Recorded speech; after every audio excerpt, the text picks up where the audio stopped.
Entre os crimes cometidos contra crianças e adolescentes, aquilo que fere a dignidade moral e sexual pode causar traumas e prejudicar o desenvolvimento delas. E muita gente pensa que os crimes sexuais envolvem apenas a consumação do ato, mas eles vão muito além. O estupro de vulnerável consiste na prática de atos sexuais, sejam eles atos libidinosos ou conjunção carnal, com menores de 14 anos.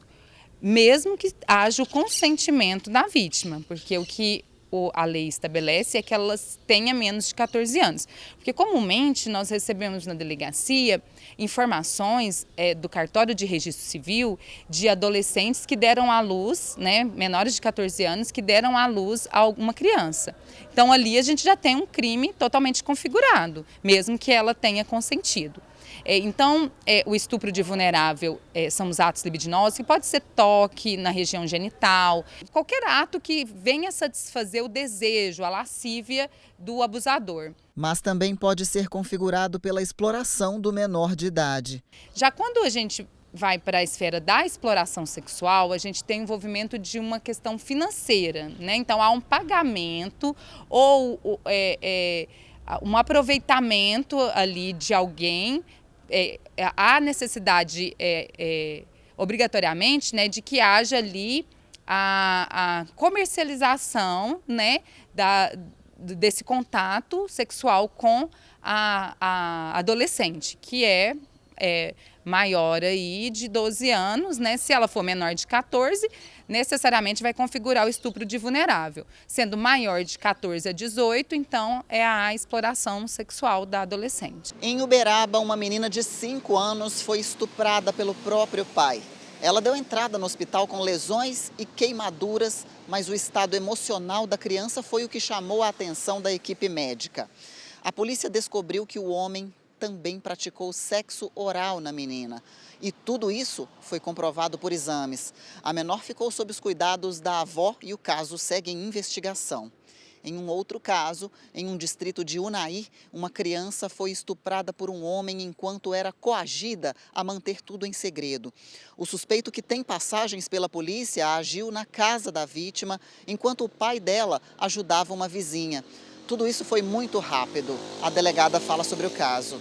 O investigado, que já possui passagens no estado de Goiás e no DF, ele aproveitou da situação em que o genitor da vítima ele a deixou sozinho em sua companhia e praticou vários atos libidinosos contra aquela criança. Após algumas denúncias anônimas, nós localizamos, realizamos a prisão do investigado e ele ficará à disposição da justiça.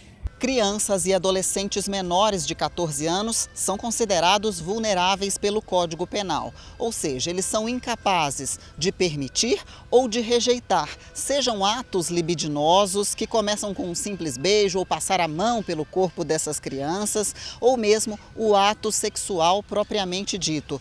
Por isso é necessário um olhar mais atento, um cuidado por parte dos pais ou dos responsáveis, seja com a proteção em si, com esse olhar atento, ou seja com os ensinamentos daquilo que eles jamais devem admitir que seja feito com eles, ou até mesmo, chegando no fato de se comprovar que houve um crime, denunciar a polícia. É sempre importante a informação, Conversar com as crianças, ter a educação sexual dentro de casa, Ensinar o nome das partes do corpo, ensinar que ninguém pode tocar ou quem pode tocar, que são as pessoas que vão ser ali responsáveis pela higienização da criança. Então isso é muito importante, a criança ter ciência. Hoje a gente tem livrinhos, que trazem o assunto, mostrando que não pode, que aquilo ali é alguma coisa que a criança deve manter guardado, que esse tipo de coisa não é certa, trazer essas informações para a criança e dar voz a ela, porque muitas vezes a criança tenta falar, quer falar e a família talvez não dá esse espaço. E também ficar atento para sinais de mudança de comportamento, medo de alguma pessoa assim, estranhamente, ela nunca teve, de repente passa a ter, e a partir dali iniciar uma investigação mesmo familiar para ir notando os sinais e a partir de então, caso haja constatação, a criança venha a falar ou fique muito evidente que está acontecendo, aí é procurar, né, as autoridades públicas, a delegacia ou a polícia militar para registrar o boletim de ocorrência. Essa criança vai passar pelo protocolo de violência sexual do município, que consiste no atendimento inicial, no pronto-socorro da UFO por uma equipe multidisciplinar. E a medida de proteção cabível são as medidas protetivas que podem ser requeridas pela delegacia, pelo conselho tutelar ou por qualquer pessoa, ou seja, a família, se tiver um advogado, também pode pedir as medidas protetivas que consistirão no afastamento desse abusador da criança ou até mesmo do lar, né, se eles morarem juntos. A palavra da vítima é muito importante, mas só serve como prova se coletada por profissionais qualificados. A gente tem que ter cuidado com essas provas, né? Porque a criança não pode ser sugestionada a falar. Então, se a criança trouxe algum relato nesse sentido, o correto é procurar as autoridades, porque tem famílias que, às vezes, gravam a criança falando, mas ali está sugestionando, e isso não serve como prova, né? E além de revitimizar essa criança. Então, o caminho certo é a escuta especializada através da equipe multidisciplinar da UFO, né, que tem o nome de Nua Vidas, para que eles possam fazer essa escuta da forma que deve ser feita, no sentido de proteger, de garantir os direitos dessa criança, de não revitimizá-la e de alguma forma colaborar para instruir um inquérito policial.